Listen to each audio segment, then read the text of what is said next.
All right, we're at Golf Clash Notebook, checking out Tour 6. My teammates asked me this week to check out Tour 6. So let's check out what courses are in here. We got City Park, Juniper Point, Southern Pines. 30,000 entry fee. This is critical going to Tour 7 to get your bankroll up. If it's your first account, you haven't played the game before, you're going to want that bankroll to be pretty high before you jump to Tour 7. There's a big difference from the second tees, and you can drop back down and play some of the tours that'll help you kind of like remember the greens and stuff, but it's the placement of the ball on the drives will be different when you jump up into the pro tees. So City Park, Juniper Point, and Southern Pines. City Park. Let's check out City Park. I want to check out those. We got to check out. We'll check them out in order. I want to check. There's one of the Southern Pine holes. Hold on. Sorry about that. That was my mistake. There's one of these Southern Pine holes that I really want to go over. Yeah, these Southern Pine holes. There's a lot of really good holes in this tour. That's with the par 3. Let's find that hole.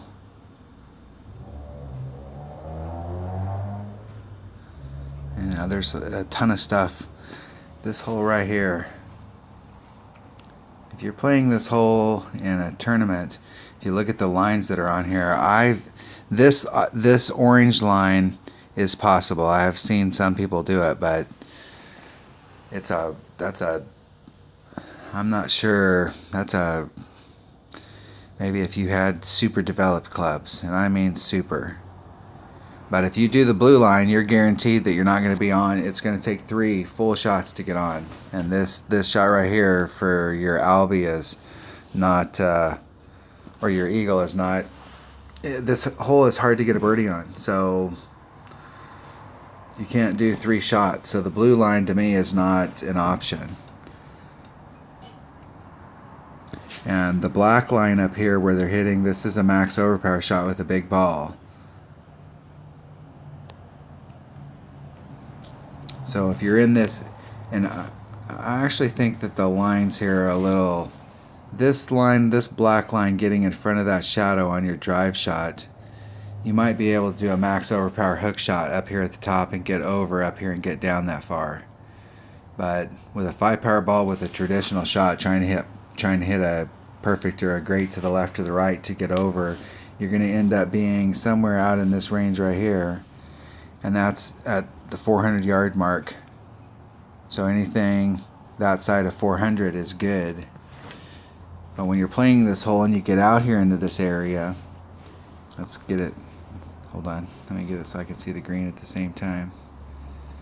So when we're in this area right here, and we're on that 400-yard mark somewhere in here, being on the inside of the 400 yards, so sometimes you may be out here at like 409, and over here you're at 400. So just because you're longer doesn't necessarily mean you're closer. So it's better to be low here. You don't want to be on the other side of the trees, and you're not gonna, your wedge is kind of like this, so you're not really going to be on the other side of the trees. But you want to be as close down here as possible, because that makes this distance shorter than this distance. So you're helping your next club out by gaining this distance right here on that triangle, right? So my next club that I use on this, when I'm doing that shot with a 5-power ball, and it takes a 5-power ball, you can get in a fairly similar area with a 4-power ball, but that wasn't the critical shot. That was the setup shot for this next shot. And there is kind of 2 ways. There's, I guess, 3 ways to come at it. And we're on this side of the playing field. So you can come at it on the white line in this direction where you're coming around this rough area. And you're trying to swing it back towards the hole. And I find that this shot, you can get this shot on and up, but you have to, it's a very delicate shot. And if you hit it too far, it'll roll off onto the back.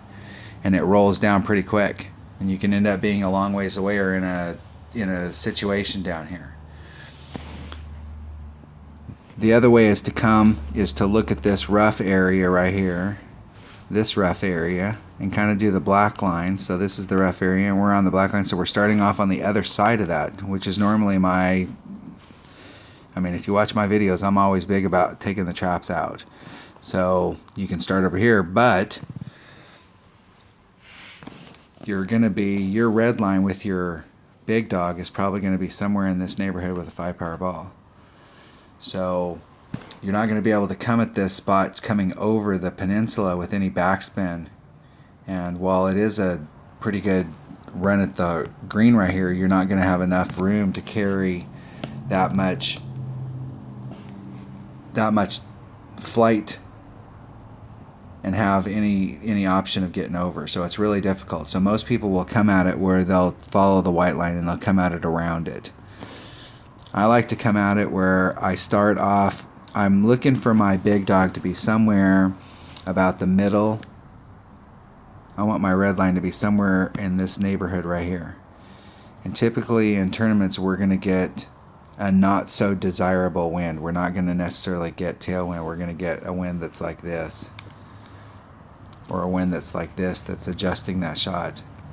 And instead of trying to work my way around it here, what I'm going to do is I'm going to start off in here with about 5 to maybe 6, maybe 5 to 6 topspin with a big dog, and let it bump and run out of that rough and just roll out, dribble out onto the green.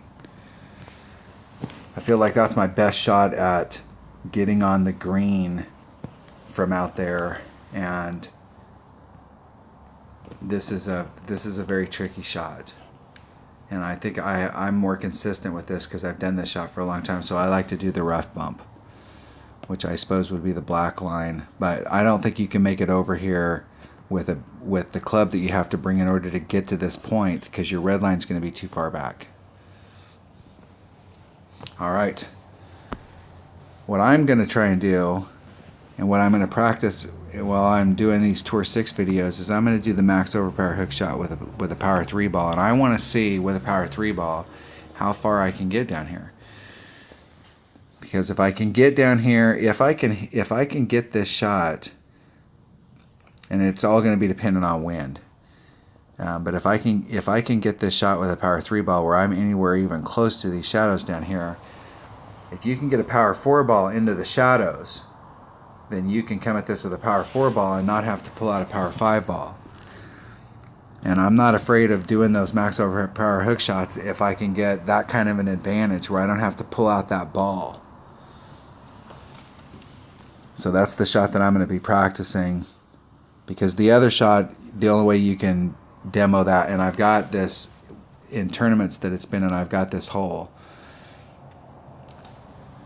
so we can look at what tournaments has this hole been in. Labor Day tournament, I'm not sure if that's the 2018 or the 17 one. Platinum Resorts, Spring Major, I've got the Spring Major recorded, and I've got the Labor Day, this bottom Labor Day, the Labor Day 2018. So I've got that whole recorded in tournament play in there. Alright, so that was one hole in Southern Pines. Let's go look at hole number 1.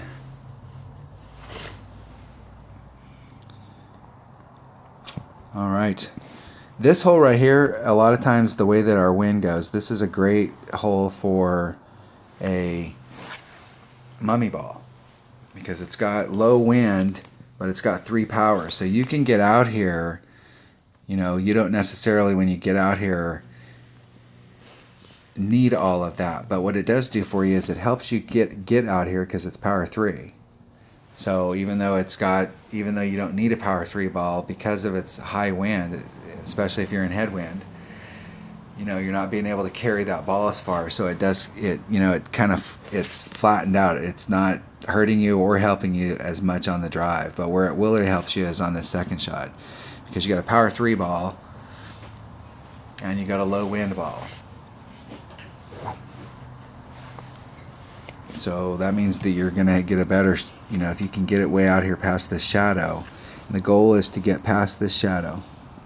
If you're past that shadow, then you're probably going to be in your long iron range, maybe in your wood, just depending on your club levels and what ball you brought. So anything in front of that shadow is awesome. Anything that's around the bend. So if you draw the line here from this point on the peninsula, if you just draw a line to the first tree and follow that around, anything that's on that side of the line, even down here, you can still get on with a wood.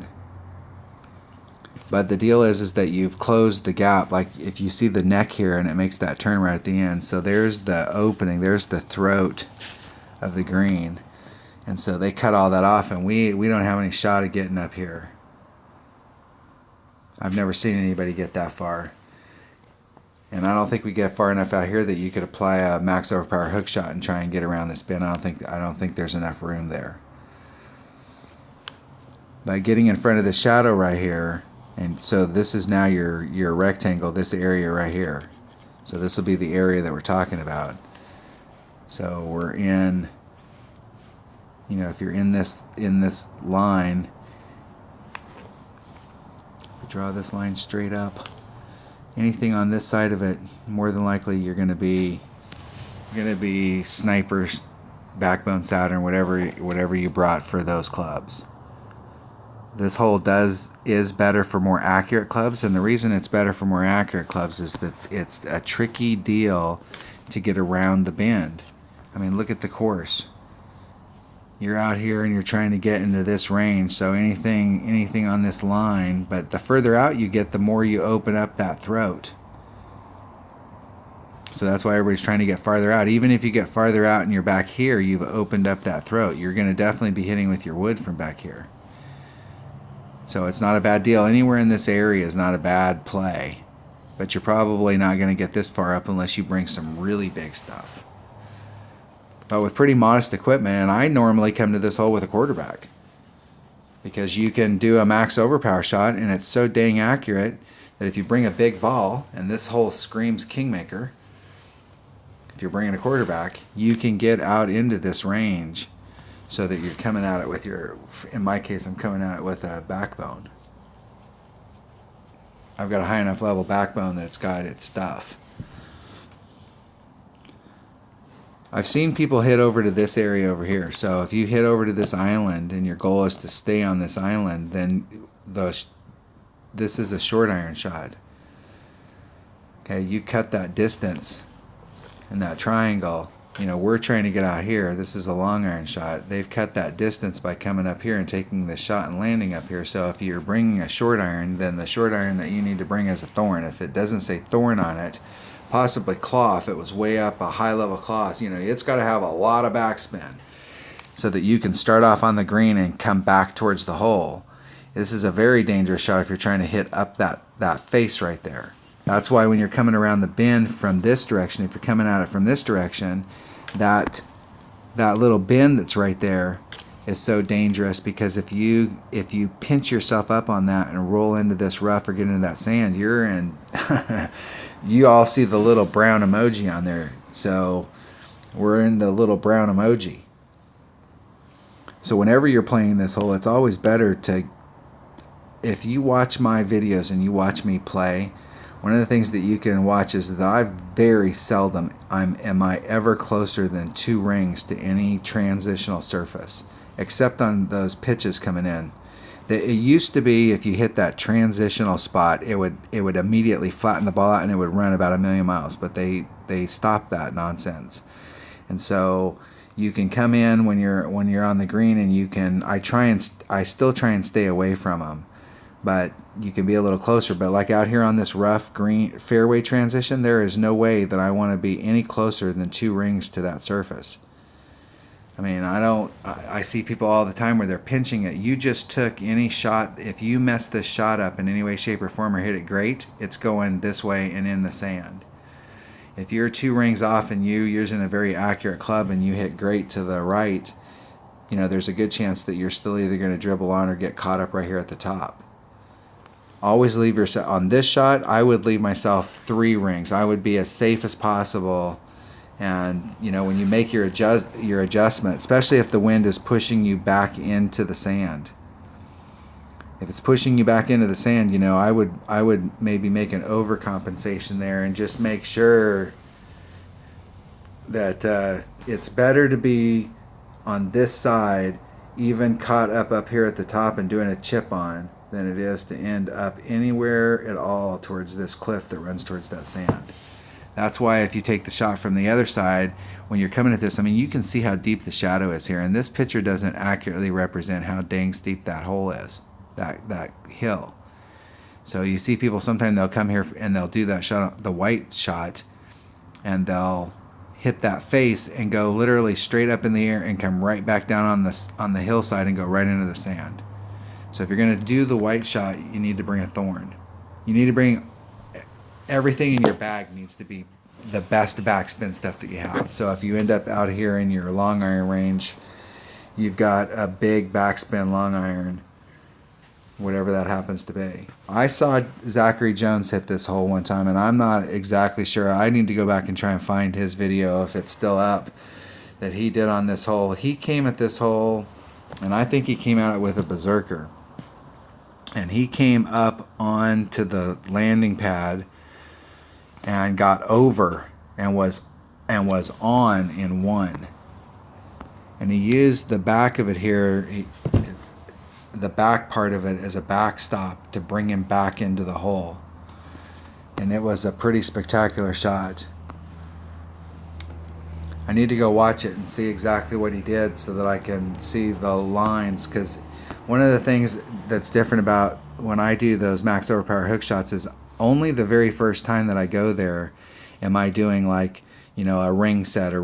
So I'm like 2.5 from where the flag is.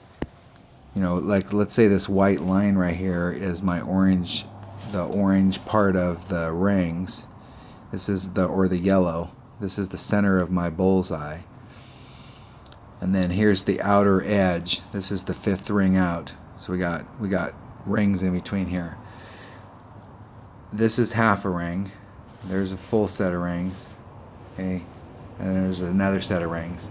So when I'm saying it, it probably confuses people because I'm going, okay, there's a set, and then I go a whole set, and then I go another set. But I'm usually like the very first time I go to a hole and I'm trying to do that overpower hook stuff, I'm doing. That's how I start off. That's where I find my spot. I'd find my spot out here where I could go, and then I'd go 2.5 sets over, and I'd find a spot. Like my line is going right over the top of this tree right here, the center of my line. And I'll take that shot and then see where I end up and go, oh man, I overshot it out here. And I ended up in the rough. That means I didn't pull it far enough. So then I'll take my line was set up right above, if I can get my pen to work, right above this tree. And so I ended up going long on the other side. I ended up in this rough on the other side of that green. So what I'm going to do is I'm going to pull it over like 2 rings. And so I'm going to pull it over to maybe the edge of my yellow ring, and then the next time I get on this hole, I'll take that shot. And then I'll go, well, okay, I made it this time. And I took the shot from here originally, and then I moved it over 2 rings, and then the first time I ended up out here, and then I moved it in, and I just barely made it.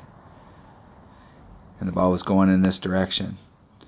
You know, so, and I have no idea where it's going to end up out here because my trajectory is so bad that it's not even worth trying to figure out what the ball is going to do over here unless I can get my trajectory right. So the next time I come to this hole, I'll move it out all the way to the end of my white ring. So now we've got a thing. I know that this one will hit. This one I just took will barely hit on here. And so then I'll move it out all the way to where my white ring is on this, and my bullseye's out here. And I'll take that shot and I'll try and work this side and find out where in this triangle. So what I want to end up with is I want to have several spots out here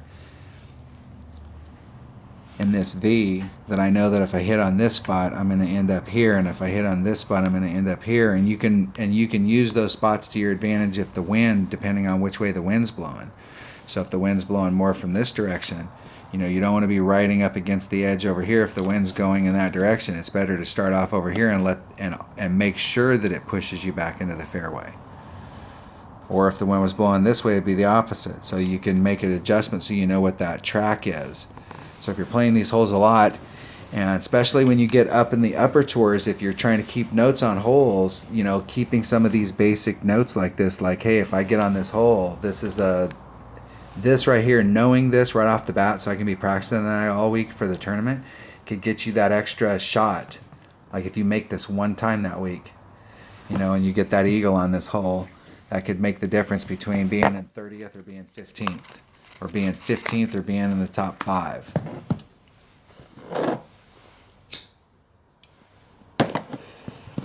But that is a shot that I'm going to have to go look at and see how he did it. So what is this? This is Southern Pines hole number 1, par 4. So we should look that up on Zachary Jones' site and see exactly how he did that. And I can't remember if it was I think it was a max overpower hook shot, and he did a reverse hook. All right, Southern Pines, hole number 2, par 3. There really are 3 ways to come at this hole, and there's actually 4. If you find yourself in one-on-one play and somebody comes here and they seriously duff this hole, but they duff it like out here, and you are caught like in between clubs, you can come out here and do a rough bump with your extra mile, and more than likely you're not going to end up off, but it doesn't matter. You're in this circle in the rough out here, and they ended up out here in the sand, or they did something. You have to make the shot. And if you try one of these right here and you're in between clubs and you're having difficulty, sometimes you can work this shot to get it fairly close. But there is a shot out here that you can do with your extra mile if you're a rookie, where you can do a rough bump out there. I typically come at this, it depends on the wind and what I'm coming at it with, what ball. If I can reach when I get to this hole, if whatever ball I have, if I have a Guardian and I can get anywhere in this area right here, and I've got any maneuverability room with headwind or any kind of side wind at all, then I'm gonna go for this right here, and I'm really gonna be critical of adjusting out the wind. I'm gonna try and get it all perfect. But if I have tailwind, I'm going to do the same thing if I came here with the right ball. But if I came here and I don't have a big enough ball, let's say I had a Marlin ball, and I've got tailwind and it's not quite enough to get me there, then I'm going to do the max the max overpower backspin shot. I'm going to start off on the green, because you can get that shot with a little bit of overpower. You can get a backspin shot here pretty close. I like this shot in the front. In tournaments, this is the shot that I play, is this shot right here. But we have consistent wind in the tournament, so you can adjust for it with you can come to this hole with what you want. I think most people are going to end up playing the white line, and the white line is all about this landing area out here, and the whole runs, it rolls this way. So this little hillside, you can see the trough of it right here, where I'm making the line. You can see that trough. You can see the shadow. So here's the trough, and everything on this side is hill, and that hill is going down. And then it kind of flattens off on that trough, and it kind of rolls towards the hole. So if you can get something coming in, that's why this black line is pretty effective. When you're at low levels and you have really low level clubs, when I first started, I played with the hammerhead because my sniper wasn't as good as my hammerhead, even though my hammerhead was like level 2 or 3. And I played for quite a while with my hammerhead, and on this hole, this was the shot. You can come over here and you can do the side spin curl and bring it around, and it's coming in here and it's just rolling towards the hole. I think you have more control with the white shot than you do with the black. But any of these, if you practice that shot, and that's the shot that you do, if you go, hey, I really like this black shot, that works well with the clubs that I have, then what your next goal is to immediately come down into the area where the black line's at and pick a spot down here so that, hey, this is where I start, and then I make this adjustment. Okay, that didn't work. Okay, and no matter what I adjust, that spot's not going to work, so pick a different spot. Okay, I'm going to wedge my rings up so that my white ring is on this, just barely between the fairway and the sand, and just barely, it's right on that line between the fairway and the sand and the fairway and the sand, and wedge your white line in there. And it's okay. Every time I started off with my white rings wedged into that spot. And then you can adjust your topspin, backspin, side spin, whatever you need to get to the hole. And so you're always starting in a consistent spot. And if you find for your clubs that the blue line, the white line, the black line, coming over here and doing a rough bump is what you need to do. But this rough bump one is a shot to have in your bag, because you're going to find yourself coming here sometimes where you are in between clubs, or you didn't bring the right stuff. And it'll be, you're having difficulty getting there, so you can come out here and do a rough bump, and you can end up relatively close if your opponent duffed. But the white line, and I'm not exactly sure, I'm at least 2 to 3 rings off of that sand down there. I want to give myself a lot of room. It does seem like there's a little bit of that it doesn't travel quite right, but this is one of those holes, if you have headwind, you're going over sand, and anytime you're going over sand with headwind in this game, things can go a little south. So you don't want to do this. This isn't one of those shots where you're going to apply a lot of stuff to it. And I typically want to be somewhere in the middle of this. So you draw that line, you want to be somewhere right in that area where that little dot is. I want to give myself a little bit of room on that second bounce. And the last time I played this hole, and I think in a video I just shot and posted, I think I put on a little bit of left-hand curl just to make sure, because it doesn't really matter if your trajectory coming onto the green is like this, if you've got a little bit of speed. So when you hit this, you can see where the trough is, and everything feeds towards the cup. And so if you come at it from this angle right here, it's going to come and hit that, and it's going to come towards the cup. If you hit it over here and it's really close, it's going to be in a more straight trajectory, and you're going to have less of the hill. But it doesn't matter if you hit it a little bit to the left. It's still going to end up right at the hole. So when you're playing this shot, the first shot down here, this shot, is not nearly as important. This bounce, you just want to make sure you give yourself enough clearance here so that if the wind does carry it a little bit in the bad direction, you've gave yourself a little bit of room. But this is the bounce right here that you're really looking at.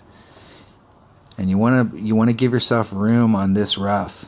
I see a lot of people, they're trying to bring it in here and they clip this rough. It's better, you've got room on the left. So stay to the left. And if it comes in just a little bit too hot and you're over here to the left and you just barely got that and it comes in a little hot, it's got that backboard to be able to bring it around. You may end up swirling the cup and coming out like that. You'll see that a lot. But it's better on that. Set this up here and then make sure your top spin, backspin puts you in a position where you're over here. Alright, that was hole number 2. It'll take forever to go through these holes. How long have we been doing this? How long has this video been going? 28 minutes and we've been through 3 holes. I'll have to do these in segments. Alright, this hole right here. Okay, the white line, if you're, and this is all wind dependent and ball dependent. So depending on what ball and what wind, which direction the wind's blowing. So if you're getting headwind here, it's very difficult. Unless you bring a monster ball, it's very difficult to do the shot, and it carries. It carries different down into this corner. So even if you come here and you're looking at the white line, which you'll see a lot of people playing, and you've got tailwind, this area down here where this rough is at, it carries in this corner a little different. And this picture makes it look like there's just this nice little lane and like, wow, everything's cool. But I can tell you that you got to remember this curl. And so you're coming into this spot, and from the green, from the tee box, if we draw a line from the tee box, that's the line. So you're right up against the edge of this area down here. So straight to the green is like right here.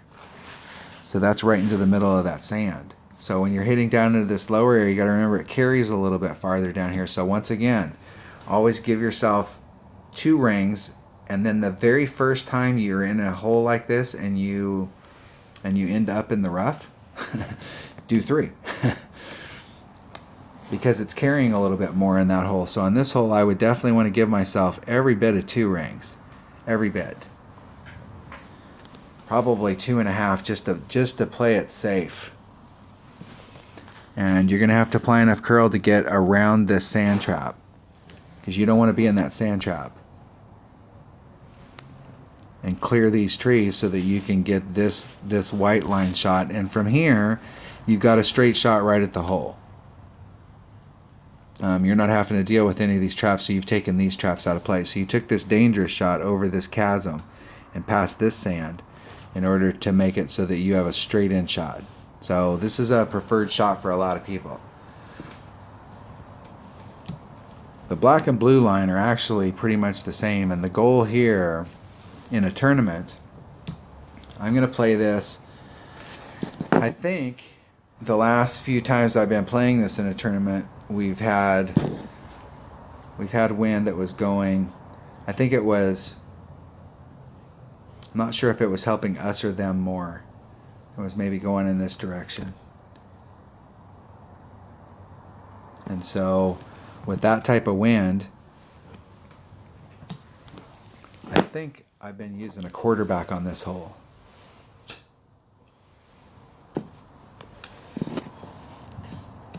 Maybe using an extra mile, because there is a distance thing down there. I'll have to go back and watch. It's an extra mile shot. And the goal is to get right in front of that shadow. Because right in front of that shadow, you're in your Saturn range, and you're in your minimum Saturn, and you got a lot of accuracy right there. And you can do the backspin. You can start it off and actually try and backspin it into the hole. So you're starting off on the green and you're staying on the green. You're never doing any of this bouncing around on this hillside or doing any other weird stuff. Just going right at it. So everything in your bag, because if you get a hold of this and you end up here and you end up in your short iron range, you want to make sure you brought a thorn. And so most of the stuff in your bag, unless you anticipate yourself getting clipped up in this sand, pretty much everything in your bag better be backspin stuff. Because if you end up in the rough, you're going to end up in the rough down here. And so you want to make sure you bring everything in your bag stuff if you're playing it in a tournament. So when you're playing one-on-one and you have whatever you have in your bag, be cognizant of what's going on out here. So normally the safest way to play this is to take the bottom line with any kind of wind. I mean, this line over here, the reward is that you got a straight shot coming into the hole. But if you hit the perfect shot out here and got in the perfect spot out here is 100 times better. Because this is with a short iron and this is with a wood. So anytime you can drop a club, especially if you're bringing clubs that have some accuracy and are set up for this hole, you're increasing your odds. So I want this distance right here on my drive shot. So I'm always going to go for this one. Next time I'm on this hole, though, if I get the right kind of wind, I will go for this shot just to demo it for you. And I think I have this hole up. And I'm sure I've played this in a tournament. Let's see what tournaments it's been in. The Labor Day tournament. So I've got it, and the Spring Major. So those two tournaments right there, I've got it videoed.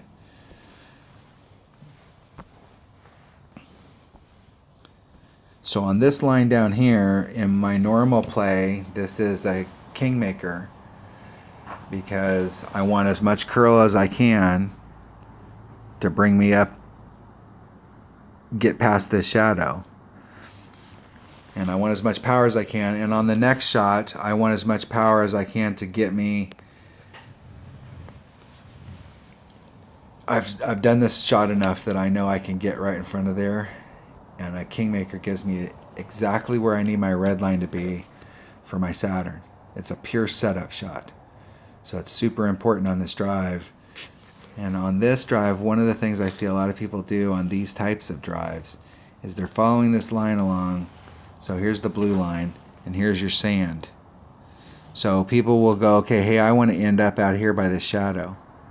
So instead of going to the blue line, they will go to the shadow, and they'll go, okay, that's where I want to go. And they'll go out this direction. They'll go to the left, just enough to clear this sand where they think that they can curl it around to get it to that spot because that's the shortest distance. The problem is that when you apply curl, you have to give it room for it to be effective. It doesn't start until it hits the ground. So it started out here. And the ball was traveling in this path, but it hasn't applied itself yet. So it doesn't apply itself until it gets here, and you've changed that direct trajectory to this line, and I see people pinch this all the time. So if you're going to apply curl to it, the second you go, hey, I need to apply curl. If you're always 2 rings out, so here's your line and you're 2 rings out, you're always 2 rings out from the line, and you go, hey, I'm going to have to apply curl to get it to walk around the corner, then you need to pull it out 3. And if you go, well, I'm going to have to apply a lot of curl, then you need to move it out 5. And move it out so that your trajectory is here. I mean, think about when you do curl on a hole like this. So if you're here and you apply the curl, and the curl takes effect as soon as the ball hits the ground, and it goes like this. So now you just put all this stuff into play. And all you had to do was move your ball out to here. And then make whatever wind adjustment that you want to make. So whatever it is. If the winds, what's always difficult, and the most difficult for me, most difficult wind is when you've got, like, pure headwind is not really as difficult as when it's at some kind of an angle like this. And on a shot like this, I would much rather have this wind than this wind, because this wind's pushing me away from the hole, and this wind right here, if I get out here enough with the curl, it's going to start off as headwind, and then here on this, it's going to be side wind. So it's not going to affect the trajectory. So I would much rather have this type of wind doing this shot. But always start way out. I mean, okay, here's your landing spot. That's your first shot. And here was a straight ball. And then here's the one that you shot that had max curl in it. Okay, and this is the angle that you're looking for. Okay, you've put all of that side spin and all that curl on it to cover this gap. So if you set your shot up out here far enough so that if you made a mistake and you hit it on the inside, and you hit the grate on the inside, it would be about 2 rings out from that sand. So you've put it out here so that if you hit it grate on the inside still clears it in this trajectory. And if you hit it perfect's right down the gut. And if you hit it great to the left, great to the left is still going to go just like this. And the deal is that great to the left is going to go there because you have all this curl and you have all that side spin. Curl and side spin don't take effect until they hit the ground.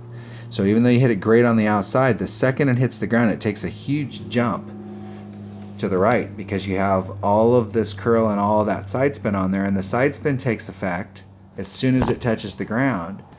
And it enhances that curl. So it's always better to be, like, you'll see if you watch my videos, if you watch Tommy's or Zachary Jones or any of those videos, when we're setting up shots we're trying to get the ball to go in this direction. I mean, look at the hole. The hole goes in that direction. So we're trying to get the ball to go in that direction. If we're trying to get the ball to go in that direction, then we don't want to pinch any of this stuff down here.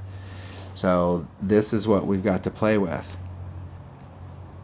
So if you're trying to get it to go over here and you can land right here, it's all about how much angle do you think your side spin and your curl are going to bring into the game on how far out you go. And you want to judge it so that if you hit a grate on the left, on the outside, it would still end up just shy of that rough.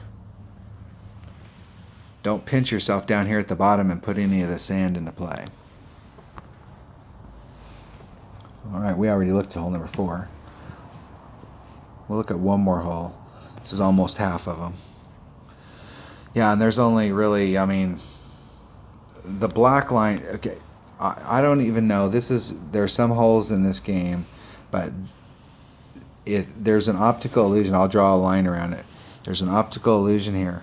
If you look over here inside of the area where I put the marker, if you look inside this area, there's actually a fairway right there. Because if it wasn't there, it wouldn't affect anything on this hole. I mean, the greenskeepers are ticked off that they have to come and take care of that thing all the time, and it never gets used. I guess they throw weddings or something there. So the black line is a rough bump.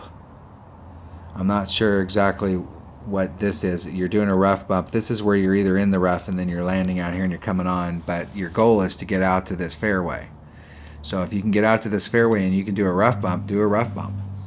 But if you can actually get out here, if we've got the right wind and you brought the right ball, and this will definitely be a big ball like a Titan, some big ball so that you can clear out here, maybe even a four power ball, but I think 5 power ball is probably overkill. You know, your goal is to try and land out in this area right here, so you're in the biggest part of this little area where the sand is. And you draw a line from that part of the sand right there to that part of the sand right there, and that's your landing area.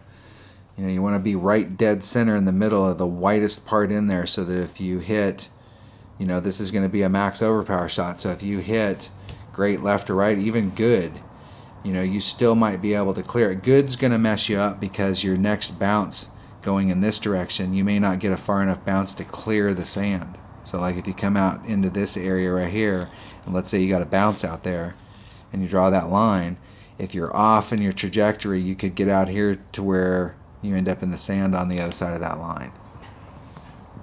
So ideally, when you hit this shot, if you're right dead center, if you can hit it perfect or great left or right, you'll probably be all right. And that'll get you out into this area where you can come straight at it. Your goal is to get as far down here as you can, because you can come at this with a Hornet. Now, if you don't have the right stuff and you end up on this hole, your other option is to try and do a rough bump. And you'll probably have to apply every bit of topspin that you have to just try and dig out of it. So when you're doing these rough bumps, topspin. You know, get as far as you can out here, and you'll probably have to overpower it if you're in that situation where you're doing the rough bump. Because if you can get over it all, you're definitely wanting to try and land out in this area so that you can come at this with a Hornet. This hole is definitely suited for a Hornet. You can run the ball in. It doesn't require a lot of backspin. Maybe one. Alright, how far are we into this video? We're 43 minutes, so we're making up a little bit of time. Alright, this hole right here, this is just a pure setup hole. I've found that I have to use, in order to get the shot that I want to take when I'm in tournaments, I believe I use a Kingmaker, and I'm at minimum Guardian. But day to day, it's always better to bring a ball to this hole that's in the Quasar Navigator, or Quasar, Katana, Kingmaker, the 3 side spin. More side spin. The more side spin, the better. So if you have the backspin and the side spin with your clubs to do it, I like to be up here close so that I'm in front of the sand trap, so that I'm landing in this area and then I'm on the green. And I've been on the green the whole time. I was never anywhere other than on the green. And so I have a spot where I'll wedge my rings up down here between the fringe and this transition between the fairway and the first cut of rough, and the fairway and the fringe. And I will wedge my, I think I use the green and the fringe. And I wedge my Guardian up in that spot. And any club but if you didn't bring a backspin club or you don't have that high developed, this shadow, this line right here, this is the spot. And this is an educational hole right here. So if you look at how here's the tee box and there's the green, that's a straight line. So in order to get there, we got to do some kind of curve coming around. I mean, there's just no two ways about it. Now the green helps us out because it has a backboard and there is a flat spot. If you ride along the top for too long, you'll get caught up over here in a flat spot and you'll just stay up at the top. It won't roll down. So if you're hanging out down here by these trees and you're coming in and you're trying to curl it into the hole, okay? So you're doing curl. And we got side spin. So anytime you have to apply those things, then we got a whole deal. This is not a hole that lends itself to hole-in-one. Don't, if you're going to apply curl, don't ride this edge. It's very easy to get caught up in this and either get caught up in the rough or end up in the sand. I see a lot of people end up in this area down here where they're in the crap. So when you're setting your shot up, keep in mind that if, okay, like, hey, here's the spot and my ball guide's going like this and everything's hunky-dory, and if I could put a little bit of curl on it, I could make it go a little bit straighter to the hole. Well, when you apply that curl, you've changed the distances. So here's where you're at there and here. So now you're in this rough. So if you're going to apply curl to it, move it out a ring. Move it out 2 rings. Give yourself some room.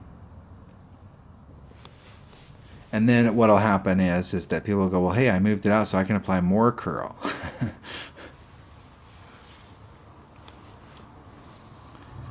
And if that's the case, you need to apply more curl, then what you need to do is move it closer so that you're changing this angle. But if you've got a lower developed club and you come down here and you find that maybe you bought a Marlin and you don't have enough side spin to get you there and you have to apply curl and you're on this line down here, when you go to set the shot up and you know you have to apply curl, move that ball. Don't just make the wind adjustment, but before you make the wind adjustment, move that ball out. And you've got plenty of room here. I mean, like plenty of room here, like a ring set. Probably more than a ring set. So, I mean, you could move yourself out, half the distance from where you thought it was great to this rough transition right here. And it really wouldn't matter what kind of wind you had. If it was this wind and you moved out here to the middle and then you made your wind adjustment, you still got half the fairway. Okay? You got wind coming this way, you still got half the fairway. So even if you make a mistake, the goal is just to land up in this area right here, and if it gets up into this area right here and it's moving in this direction, it'll catch this hillside and roll down towards the hole. But if you're going to use curl on this hole, and you're probably going to have to, because especially if you got lower developed clubs and they don't have a lot of stuff, give yourself tons of room in this area. Alright, that was hole number 6. Hole number 7. Oh, yeah, I remember this hole. Yeah, and there are 3 ways to play this hole. I've been practicing the blue line just because the black line, the thing about this green is that this green has it's kind of hard to see, but I'll make a line here. See where the blue line touches the green? There's a shadow that runs there, and it runs in this. It runs in, if I can get my pen to work, it runs in this direction. And that's about right there. So on this side, you're on the top of the hill, and it's flat. And this side here goes down. And so there's a little bit more flat. There's the same distance, but you can see the little flat area that's down here on the bottom. That means that hill is very steep. And so if you come at this green and come at it and get anywhere in that, your movement's going in that direction, more than likely, if you don't come to a stop up here by the pin, you're going to roll off to the side. And I'm running out of battery. I should probably plug my tablet in, since it's been yelling at me for the last hour. Hey, idiot user. All right. So how we approach this green, especially if we're playing in tournaments, how we approach this green, we need to think about what clubs we're going to bring on that second one. So the whole goal of coming over here and doing the white one is that you can end up out in this area and you have a very short shot to get on. But you had to navigate this sand trap, this river, this sand trap, this sand trap. And so when you're out here, this is all going to be ball dependent. So you're going to have to bring whatever ball will put you in the center of this area. You want to be in the center of the biggest area out there, so that if you hit left, great, or right, you're still good to go. And this really is the shot. I like the blue line. I like to end up out here by these trees and take this shot from here. And so my goal is to bring as big a ball as I can to get me down here on this river, so that I can get a bounce over here and come around these trees and end up here by these shadows. That's my ideal spot, is up there by those shadows. From that shadowy area, I've got a great shot coming in. And that shot's actually shorter than the shot from over here. And so the thing I don't like about the white shot is that you're coming into the hill. The hill runs like this, and you're coming into it with speed going like this to cut that hill, and it's very easy because you're moving in this direction. You're moving in this direction on that hill. It's very easy to slide off the hill. When I come at it from the black direction, and I'm actually out here, but I'm changing from the black line to the blue line, and I'm coming at it on the flat up here. My momentum's going this way, so I'm more apt to either end up in the flat or end up here on the fringe, as opposed to down on the bottom. So that's why I like to come at it from this lower part. But I like the white line, want to be as far up here as possible. So that's why I'm doing the blue line, so that I can end up in these shadows and try and get a shorter shot here. Now from the black line over here,